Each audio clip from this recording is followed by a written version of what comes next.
first energy crisis? Nope. Well, then what is? Well, before we get into the messy history of energy shocks, you gotta understand one key concept, and that's the energy density ladder. Well, who knows that? Well, I think I know a green chicken that knows just the answer to that question. Doomberg! So Doomberg, you've really helped investors understand the energy density ladder. Can you walk our audience through what the energy density ladder is and why it's so important during a time when a lot of nations are concerned about energy security? The energy density ladder is a well-known concept and a great way to understand history. So how much energy is in, say, a pound of a primary fuel? Fuels that have higher energy density have higher economic utility. And so in a carbon-based world, for example, the ladder we drew in a couple of our pieces starts with, a CO2 as the ground, on the floor. Carbon dioxide is a thermodynamic sink. It is the lowest energy form of carbon when you combust carbon-based fuels. For centuries, the world relied upon the burning of wood to access primary energy. And the amount of energy that you can extract per pound of wood is low. And next up on the ladder comes coal, which is higher dense than wood and has some other advantages as well. And in the fact that you could sort of mine for it and not have to cut down forests for combustion anymore. You could save those precious trees to build homes and so on. Up from coal is oil. Oil is pretty energy dense, especially compared to coal and wood. And then at the top of the carbon-based energy density ladder is natural gas. You get more units of work or a useful energy out of a pound, let's say, of natural gas than you would oil and so on. And then at the very top of the ladder, and so much higher that you couldn't even call it a ladder because it would look like two rungs where the carbons are compressed so close to each other that you can't distinguish them, sits uranium.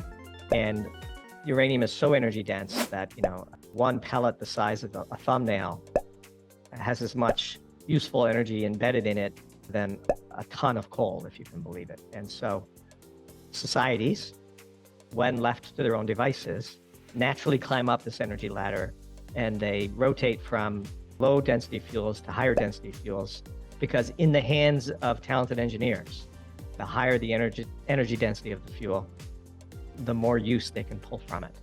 Now, Doomberg, a lot of people might not know this, but you've talked about it extensively. One of the first energy crises took place in the late 16th century, and it was actually about wood. Can you walk us through that? Yeah, it probably wasn't the first, but it was a significant one in the UK. So in the late 16th century, the United Kingdom found itself in an energy crisis because it was literally running out of trees.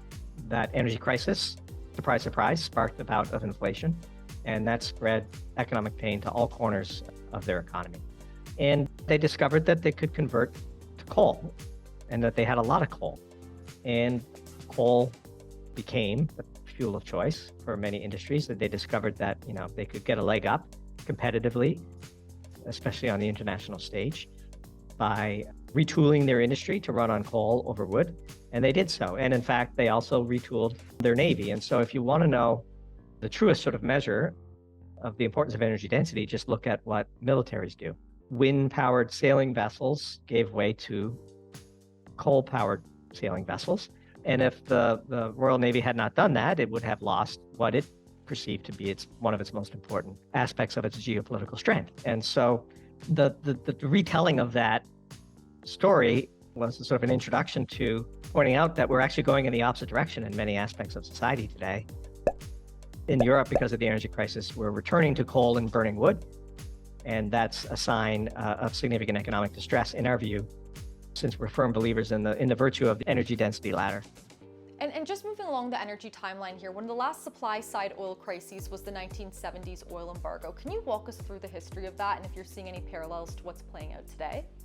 Yeah, there's some parallels and some differences. In the 1970s, of course, famously, countries that make up OPEC today decided to cut off exports over protest of a war that had broken out between Israel and Palestinians and so on.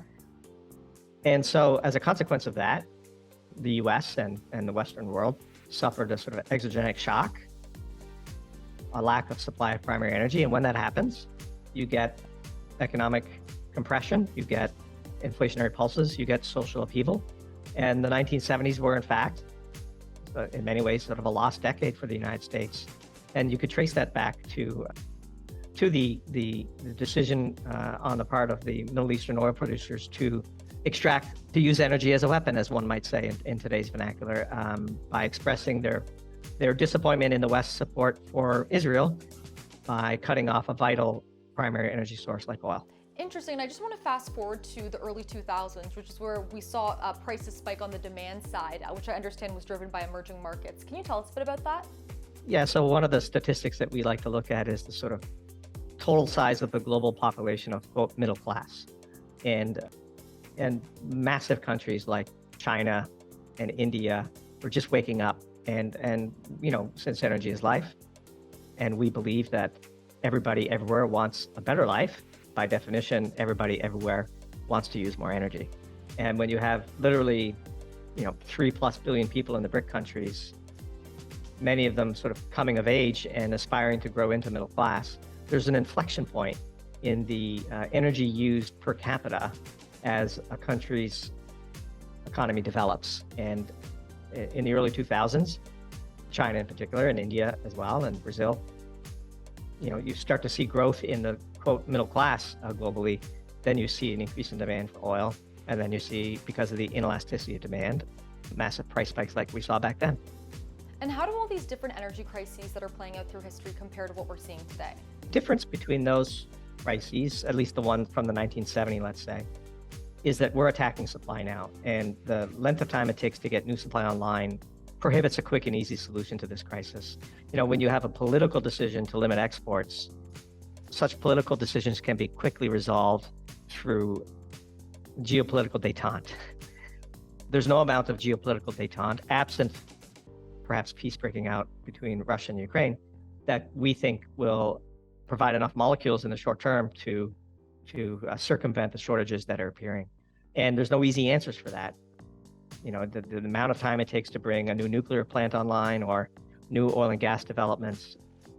Still today, we have politicians opposing the development of natural gas in the Western world, not realizing that there are no substitutes, and the necessary consequence of those foolhardy policies will be massive suffering of the median voter. And so that's the big difference that we see. There are similarities, of course, which is supply shortages leading to inflationary pulses, leading to economic compression and perhaps even stagflation. But one of the big differences is very difficult to see an easy, quick path out of it. Now, is there like a silver lining, or do you see a pathway towards a solution, and what would that be? So there is no path to substantially decarbonizing our economy that does not run right through the middle of nuclear power. And one hopeful thing that might come of these series of rolling crises is that serious people begin to recommit to a nuclear renaissance, and that the obvious shortcomings of all potential other solutions will be laid bare. If we're going to go through a crisis, one hopes that at least we're going to learn from it. And until we get serious about climbing the energy density ladder the way it was meant to be climbed, we're just going to be trapped in this loop of crises.